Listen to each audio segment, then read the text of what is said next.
The God of both sides where contradictions meet and God remains, Part 1. The breath before the prayer. Before the world spoke, before the hunt, before the cry, there was only the whisper. Chapter 1. The Whisper of Beginnings. What does creation sound like when no one yet suffers? In the beginning, there was no hunger. No chase across trembling plains. No flash of fang, no fleeing hooves. The earth was young then, its skin unbroken, its breath untroubled. Rivers ran without needing to swallow. Trees stretched skyward with no fear of the axe. And in the quiet cradle of the world, the only sound was the whisper. It was not loud, though it carried farther than any thunder. It was not harsh, though it carved mountains and oceans into being. It was not hurried, though it held within it the seeds of time itself.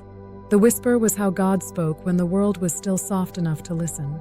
No one remembers the precise shape of those first words. The oldest mountains do not tell, and the deepest seas keep their silence. But it is said by those who listen well, to the wind in the grass, to the creak of old trees, to the hush that falls before dawn, that the whisper went something like this: "Let there be." Not command, but invitation. Not demand, but gentle unfolding. Let there be light. Let there be land. Let there be waters that embrace, and skies that stretch wide, and stars that hum their ancient song. And let there be life. And so beneath that sacred whisper life emerged, tentative, green, and bright-eyed. The first blade of grass pushed through the dark soil, not yet knowing that it would someday be trampled. The first creature stirred in the shallows, unaware of fear, untouched by hunger. The lion had not yet learned to crouch. The gazelle had not yet learned to run. In that brief, breath-held moment, there was only being. Not survival, not triumph or loss, only being. And God, in his quiet watching, saw that it was good. But the story of life, if it is to truly be life, cannot remain untouched. Even love to be known must risk loss. Even beauty to be noticed must be contrasted by shadow. And so, wrapped within that first whisper, hidden but inevitable, was the beginning of tension. Not cruelty, not punishment, but tension.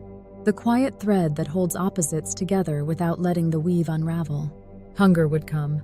The chase would come. The predator and the prey, each with their prayers, would emerge. And God would hear them both. But not yet. First, the earth exhaled. First, the trees stretched upward like prayers made of wood. First, the rivers learned to laugh, and the skies spun wide and blue, and the mountains pressed their bones into the clouds. First, the whisper lingered. And in that whisper, the world knew itself loved. Not because it had proven worthy, not because it had survived some gauntlet of suffering, but simply because it existed. Even now, when the forests groan and the oceans swell and the lion chases the gazelle across trembling earth, that whisper remains. It is fainter now, drowned by roaring engines and frantic footsteps, buried beneath headlines and heartaches. But it is there, in the hush before dawn, in the sigh of grass beneath the wind, in the quiet awe that still visits the soul when it remembers to stop running. And perhaps that is the greatest secret of beginnings. They never truly end. The world may grow teeth. The chase may begin. Hunger may prowl the edges of every sunrise. But the whisper stays, beneath the noise of survival, beneath the ache of unanswered prayers, beneath the collisions of hope and loss, of predator and prey, of life and death. The whisper stays. It reminds the hunted that they were not made merely to flee. It reminds the hunter that they were not made merely to consume. It reminds the soil that it was good before the first blood was spilt upon it. And it reminds us, stumbling, reaching, questioning creatures that we are, that before the prayers, before the pleas, before the tangled knots of joy and suffering, there was simply this: let there be. And there was. And it was good. Perhaps the world will never be as simple again. Perhaps the lion will always hunger, and the lamb will always glance sideways in fear. Perhaps the prayers of the hunter and the hunted will always rise together, braided in contradiction, impossible to untangle. But if we listen, if we are still enough, we may hear the whisper beneath it all. The beginning, still breathing. The invitation, still open. The God of both sides, still holding it all. The tension, the terror, the tenderness, together. And in that, even amid the ache of the world as it is, perhaps there is peace. Reflection. Where in your life do you still hear the whisper beneath the noise? Chapter 2. The first hunger. Is hunger a flaw, or the rhythm of life unfolding. Long before the lion crouched in the tall grass, long before the gazelle's heart thundered in its ribcage, there was the first stirring, subtle, ancient, and inevitable. Hunger. It did not arrive as a curse. It did not fall upon the world like punishment. It came quietly, like all beginnings do. It slipped between the leaves and beneath the skin, whispering not destruction, but desire. The world had awoken to beauty. The rivers had carved their song into the valleys. The trees had stretched skyward in their slow, green worship. The soil had broken open with the tender ache of new life. And all seemed whole. All seemed enough. But soon, the creatures of the earth, small and soft at first, cautious in their newness, began to feel it, a hollow, a reaching, a yearning that was not satisfied by light alone. It was not a cruel thing, though the years would teach some to fear it. It was simply the body's quiet reminder that to live is to need, to remain is to reach, to exist fully is to risk incompleteness. The birds felt it first. Their bellies stirred beneath feathers, and their eyes scanned the sky for fruit, for seed, for sustenance. They sang, not only songs of beauty but songs of seeking. And the earth, generous still, provided. The creatures of the fields followed. Small paws foraged through ferns, snouts pressed into soft earth, teeth nibbled leaves. The hunger taught them to explore, to know the land, to find their place within it. But as the days lengthened, and the first sharp-toothed creatures opened their eyes, hunger deepened. It was no longer only for fruit or root, but for flesh, for blood, for the quivering warmth of another life. And this was when the questions began. Was this flaw? Was this fracture in the design? Or was this too the rhythm of life unfolding? Could a world be whole if nothing ever ached? Could creation be complete without the hunger that draws us into movement, into seeking, into the vulnerability of needing?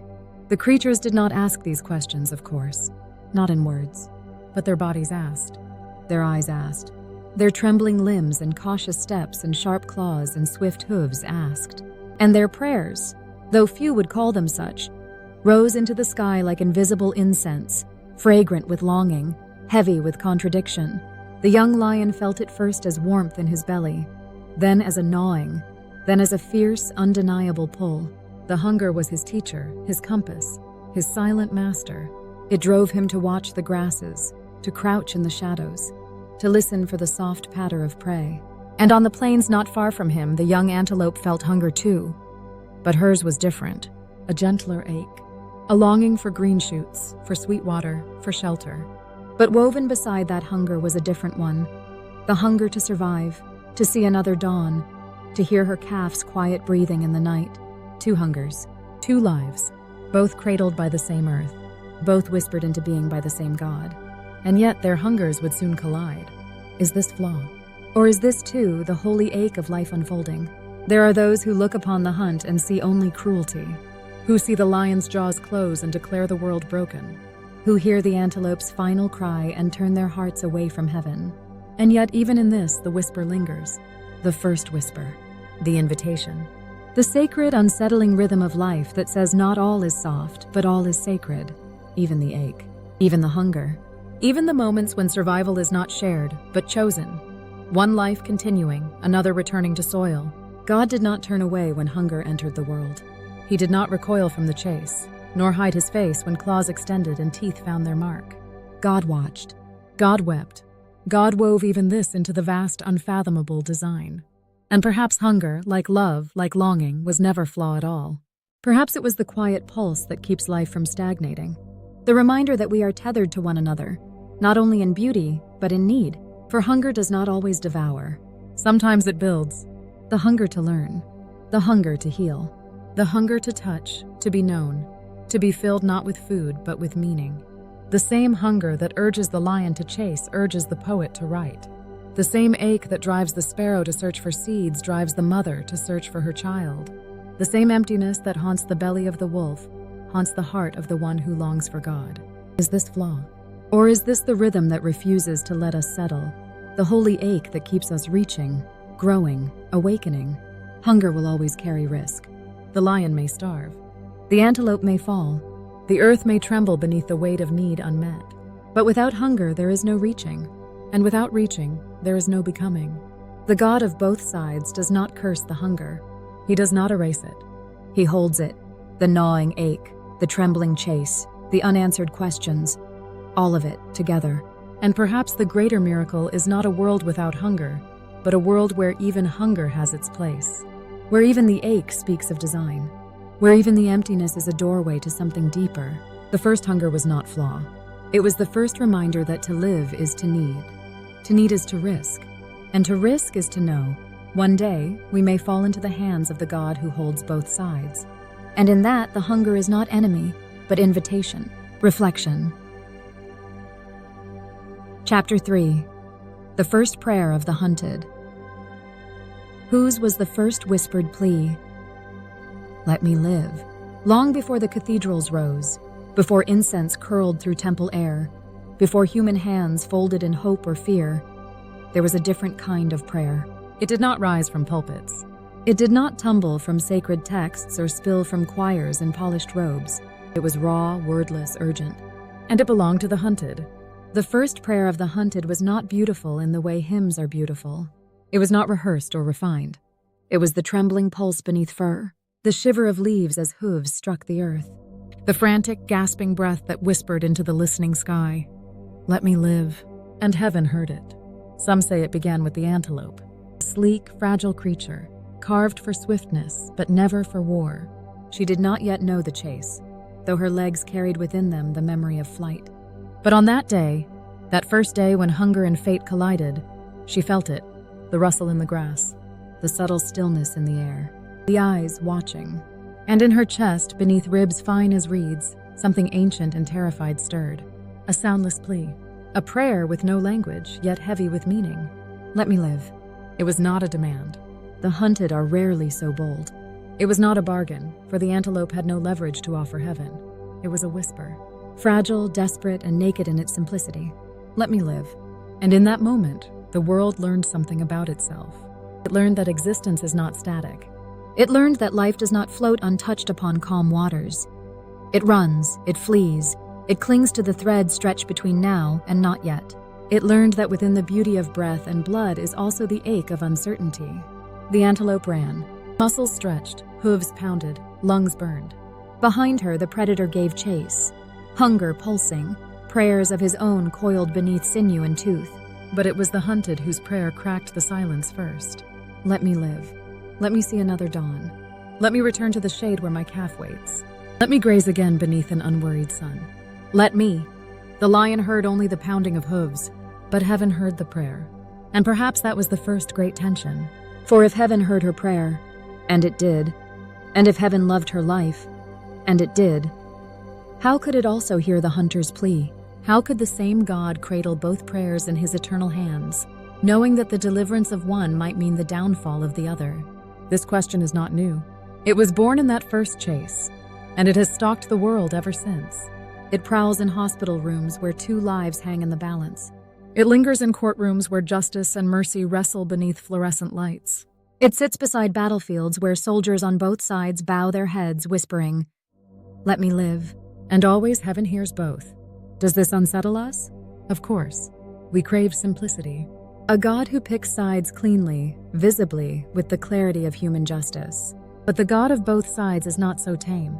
The God who heard the antelope's prayer also heard the lion's growling ache.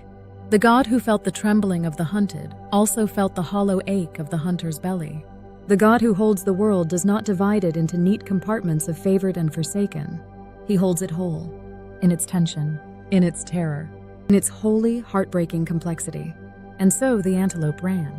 And her prayer, her first frail sacred plea, ran with her. Let me live. Sometimes she did. Sometimes her legs carried her beyond the reach of teeth and claw. Sometimes the grasses parted like grace, and the shadows swallowed the danger whole. Sometimes her prayer was answered with breath, with dawn, with the simple, wild mercy of another chance. Other times she fell. And in those moments, some might say her prayer went unheard. But prayers are not currencies to be traded. They are not guarantees in the ledger of life. They are invitations. For heaven to draw near, for the soul to be seen, for the sacred to meet the desperate, even if only for a moment. Let me live. Even if I do not, let me live in this heartbeat, this wild sprint, this trembling, fragile hope. Let me live, not only beyond death, but within the breathless now.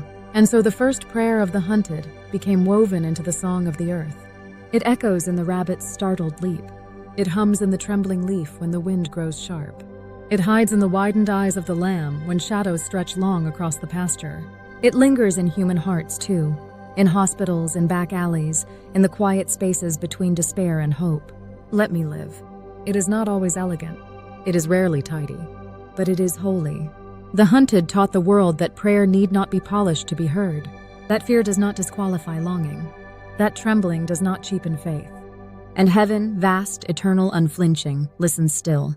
The question remains, of course, unanswered in its simplicity. Whose was the first whispered plea, "Let me live"? The antelope? The rabbit?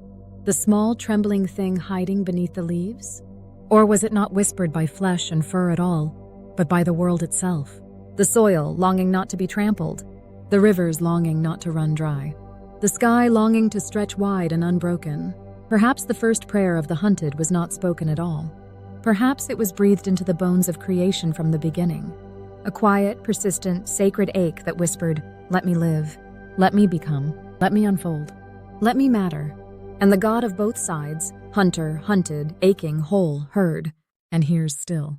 Reflection. Where in your own life have you prayed, "Let me live"? And what did that prayer teach you, even in fear?